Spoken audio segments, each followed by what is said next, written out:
Hey everybody, Rich here at Living for a Living. Thanks for coming to the channel again. Today I want to share with you just my video game finds for the weekend of June 2nd and 3rd. So all video games, I guess these guys aren't video games, but they came as my freebie when I couldn't really barter on the price much. So tip number one, always remember, if you can't get somebody down on their price, they're more than likely willing to throw in a $1 or $2 item on something you're buying for 20 or 30 bucks or even 10 bucks. Get another $1 item thrown in. Get that other $1 item thrown in, because you all know by now that $1 items can easily turn into $15, $20 or $30 or more. And in video games, sometimes a lot more, which I'm going to show you a little bit when we talk about this little stack. We'll talk about that in a minute. But for now, let's just hop right in and let's go through everything I found for video games. I'll kind of go in sequential order of how I found them throughout the day. Very first yard sale, I drove up. I wasn't expecting to find much here. I talked a little bit about this in my drive along, but yeah, I guess this isn't a video game either. But what I did find was these 5 games and 1 movie.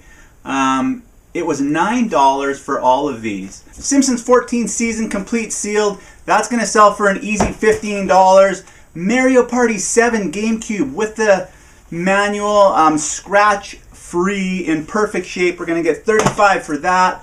Elder Scrolls Gold Edition for PS4. These are kind of all over the map. $15 to $50. So let's say even $20 for that one. Mario Superstar Baseball, we're going to get $25 for GameCube. And PS3 for Lego Jurassic World. Easy, another $15 for that one. So out of all of those, $9 investment, we're going to get $115 back. So next up, this was the second yard sale of the day. This lady had actually advertised in her sale that she had Nintendo DS stuff and a Wii U system. She didn't have prices. Once in a while, I will email people. So I emailed her. She didn't get back to me.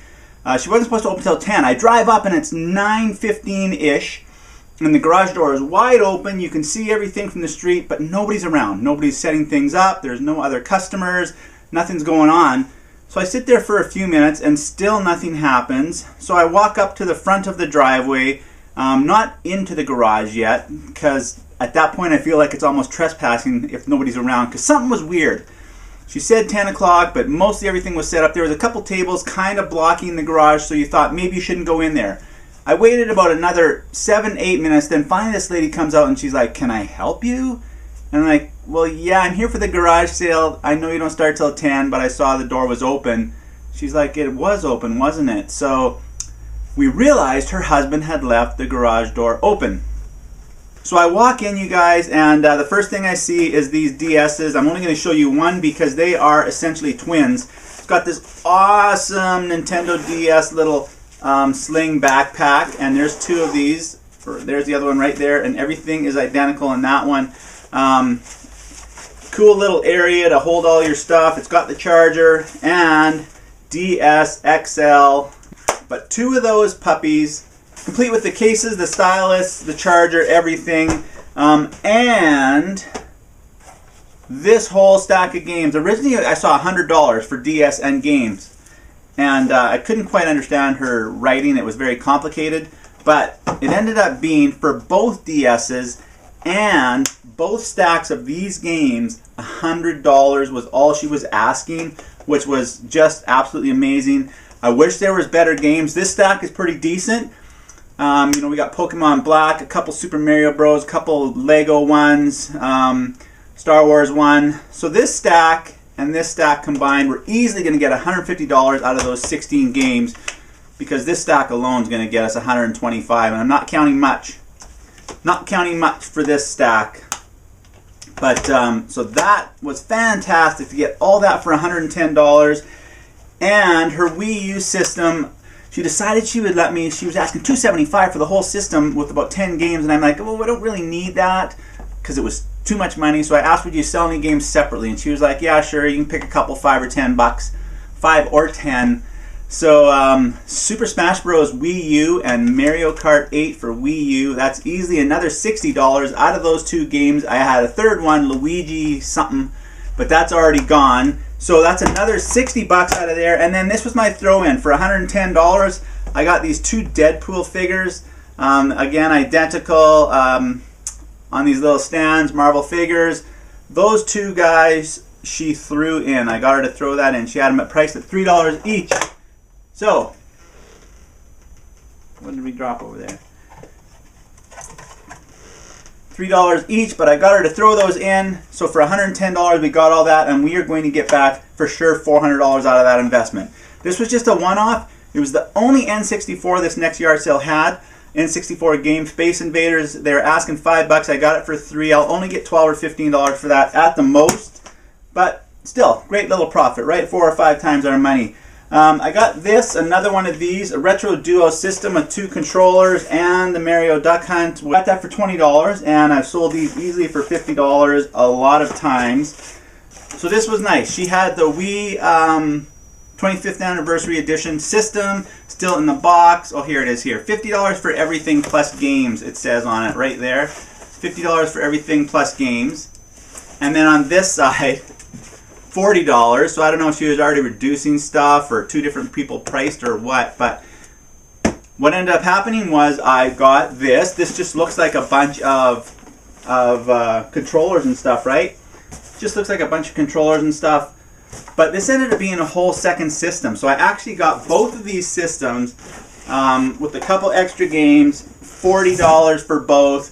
This guy in the box, they're pushing $100, but let's just be conservative and say out of that $40, I'm going to get $100 for sure back on those 2 systems. So last, I was never so excited in my life to buy PlayStation 2 games. I know, right? Who's ever excited to buy PlayStation 2 games? Even if they're like 25 cents, I usually don't get excited about them. But I will always buy them for $1 or less because you can throw them in with the system and really jack up the value of a system that you get for $5 or $10 that nobody wants because there's no games with it. But you throw in 5 games you bought for $5 and all of a sudden you can turn that $10 system into 50 or 60 bucks easily. I was definitely not first to the dance on this one because they had been open for a while and it was a community sale, so definitely people had gone through. But it was early. It was like 2 in the afternoon for a 5 o'clock start. PlayStation 2 games. They were asking $1 a piece for their PlayStation 2 games, which all of these are, and then $3 a piece for PlayStation 3, original Xbox, Xbox 360 games, which these ones are. I'm going to tell you a bit of a story here because it was the thrill of victory and the agony of defeat. If you're not as old as me, that makes no sense to you because that was from the Wide World of Sports, which used to be on ABC Sports, I think, about 30 years ago. So $1, $3, I ended up buying 140 games, and we worked out a deal of $225. So it was about $1.50 a game, what it ended up being. And you're probably still thinking, why? Who wants that many Xbox 360 and PS2 games? Oh, but let's back up. Let's backtrack a little bit. So I had 140 games. They had them all laid on the table. So I start scanning through. I'm picking. I look. Yeah, disc is in there. Good. Looks great. Next one. Yeah. Next one. And I'm going through all these ones on the table, and they're all fantastic. Fantastic. Complete. Then underneath the table, they have 2 more big Tupperware things full of games. Like there must have been 300, 400 for sure. And I just start rummaging through this stuff and picking out games. And I have stacks upon stacks upon stacks. We work out our price. I come home and I am super stoked. So I get home and I start looking through again. And all of a sudden I start opening cases, and case after case after case is empty. Nearly, well, just about 100 cases ended up being empty, and I start freaking out. I'm like, oh my gosh, I put $225 out and I only got like 40 games that are actually here. The rest are empty cases. And then I rationalize and like, these seemed like nice people. They were selling them on behalf of their son. I know where they live. Gangster, right? So they're not going anywhere. So I decide, yes, I'll go back there. It took me a couple hours. I had some other things to do. I go back. I said, oh, by the way, yeah, sorry, it's me again, your best customer. Did you know that some of those games were empty? Some of those cases were empty? And they're like, yeah, right. And they kind of laugh at me. They literally didn't believe me. And thank goodness those bins were still out and there hadn't been many other people there. But they start looking through these bins of games, and yes, all the ones under the table were empty. Long story short, they gave me back $175 out of my $225. I gave them back the empty cases because the son didn't want to actually give me the discs because he wanted to keep all those games. Now, let's get to the good part of the story. That was long-winded. This stack here, not so great. I mean, it's great for $1.50, right? Red Faction, Mercenaries, Alone in the Dark, Turning Point, Risen. So those aren't fantastic names. But easily this stack of 15 games, I'm going to get my money back out of. Like, easily going to get $50 out of those. Now, what I was so excited about that I didn't check all those cases last time was that these were an amazing run of anime. So if you don't know anything about this, PlayStation 2 games that have these like anime type themes. These, you know, they look like Final Fantasy or anime. These are fantastic. Obviously, everybody knows Soul Calibur. Stuff like this. These are the PlayStation 2 brands that can bring great return here. The list just goes on and on. Dynasty Warriors, Chaos Legion.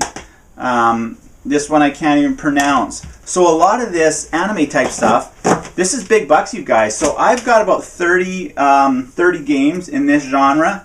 And just to give you an example, this game alone, Hack GU Rebirth Volume 1, this game alone I'm going to get 60 bucks for. A PlayStation 2 game. So start watching out for those PlayStation 2 games that are not sports and not first-person shooter, but more the anime stuff.